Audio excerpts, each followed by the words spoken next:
Subscribe to our YouTube channel and press the bell icon to never miss any update from Samco. Hello everyone. A slew of new IPOs are hitting this week, among which is GR Infraprojects. The company is coming out with an offer for sale of its shares worth Rs 962 crore. The IPO opens on 7 July and closes on 9 July. The price band has been set at Rs 828 to Rs 837 per share for a lot size of 17 shares. GR Infraprojects is a leading EPC player with experience across design and construction of road and highway projects across 15 states in India.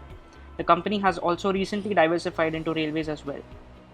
It operates in primarily three categories, which are civil construction activities, development of roads and highways, and manufacturing activities, which include bitumen processing, manufacture of thermoplastic road making paint, electric poles, and road signage, and also fabricate and galvanize metal crash barriers. As of FY21, it has 16 EPC projects, 10 HAM projects, and 3 other projects, with its order book at over Rs 19,000 crore.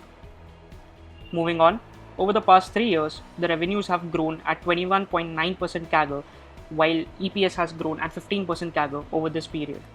While the growth has been linear and impressive, the net margins have been on a consistent decline from 13.6% to 12.2%. This is primarily driven by unfavorable mix of HAM and EPC projects. With higher HAM project share, the company can expand its margins. On the order book front, GR Infraprojects secured over Rs 19,000 crore worth of orders in FY21, giving the company an order book to revenue ratio of 2.4 times. The OB revenue ratio is mostly in line with its peers, indicating the company sees similar order booking and execution pace as others in the industry. Now, while the company has posted revenue and profit growth, the shareholder returns have seen a downtrend. The declining trend can be attributed to slower pace of growth in profits, which is a potential risk for investors.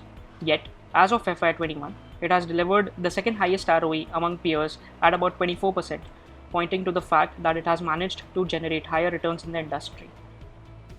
On the financial performance front, revenues and profits have posted a healthy growth, but margins have seen a consistent fall.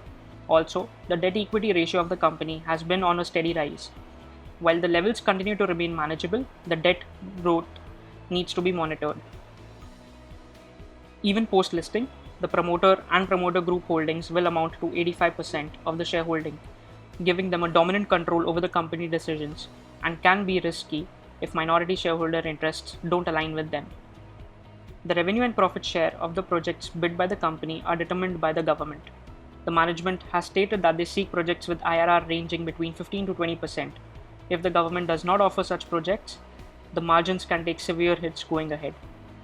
With a plethora of companies in the road building space, GR Infra faces intense competition in the project bidding process.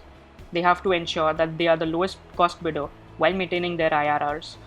These trade-offs and multiple bidders make it highly competitive for it to land projects. Any future waves of COVID-19 can delay both the tendering process as well as work on current projects being delayed. This can severely impact growth for the company.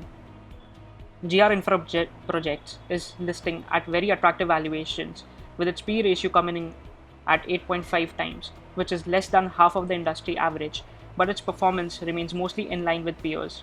Therefore, considering these factors, we believe the IPO can give good listing gains to the investors. Thank you.